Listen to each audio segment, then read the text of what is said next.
So I wasn't exactly hyped for this movie. I heard it came out, didn't really watch any of the trailers. Heard people talk online about how they were worried about the cat, and that is really all I heard about this movie. Um, I really enjoyed the first movie and the second movie. Actually, I didn't enjoy the second movie. That was a joke. I do have them both on DVD, but I did not like the second movie. I don't even remember anything about it besides the kid has like a scene where he almost suffocates to death, and the baby is in that movie that, of course, was thrown in. I think it was about in the halfway point into the movie of the first movie. So, of course, the baby has like more screen time, and we see how they handle having a baby in Apocalypse. But I don't even really remember any of that, so it clearly wasn't a very good movie, at least in my opinion, if I don't really remember anything that happened in it. But this movie was amazing. I didn't know what we were getting into because I didn't watch any of the trailers. I didn't watch any of this stuff. So if you want to watch this movie, it is currently on Paramount, and I loved it. Um, we deal with this character that's a cancer patient. I almost called her a character patient. And of course, the apocalypse happens. She's pretty fucked.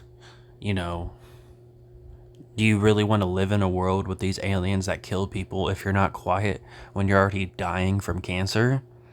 So, she wanted pizza that day before the apocalypse happened.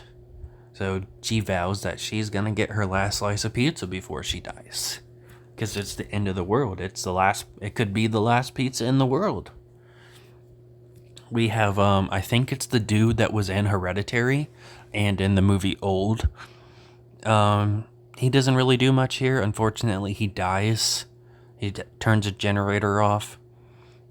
And, you think he's safe. But of course, when trying to exit from behind the generator, he rips his clothes and the alien kills him.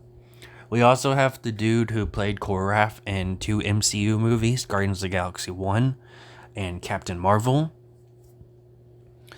He doesn't do too much here. He does accidentally kill someone, which was so shocking. And I do like that they had that. He was attempting to quiet someone who was freaking out and would have got them killed. And then he accidentally slams his head into the wall and kills him. It's such a shocking moment. And even though it doesn't really lead to anything, it doesn't have to. We do see him later at the end of the movie on the ship, so it confirms he survived, which is really cool. Um, then, we spend the rest of the movie with the cancer patient and this guy that was, I guess, like drowning or something. To be honest, how he enters the movie is really fucking random. The cat runs away for like the millionth time, though this is like I only think the third time. Though the cat runs away a lot. Um, Fucking the cat ends up, coming across him, and he's like struggling to get above water, and he follows the cat into an alley where she's hiding.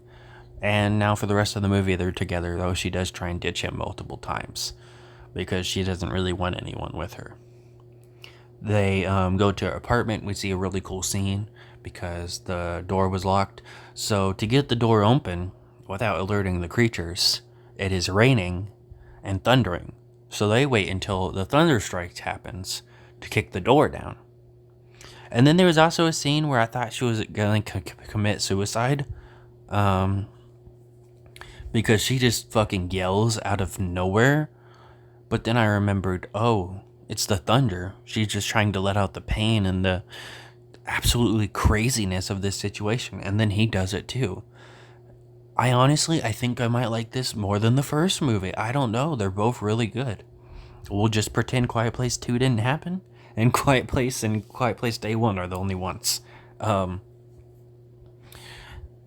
go to get the pizza. The place is pretty fucked up, but they never do look inside. Like, at least we never see them look inside. The pizza, there still might be pizza there.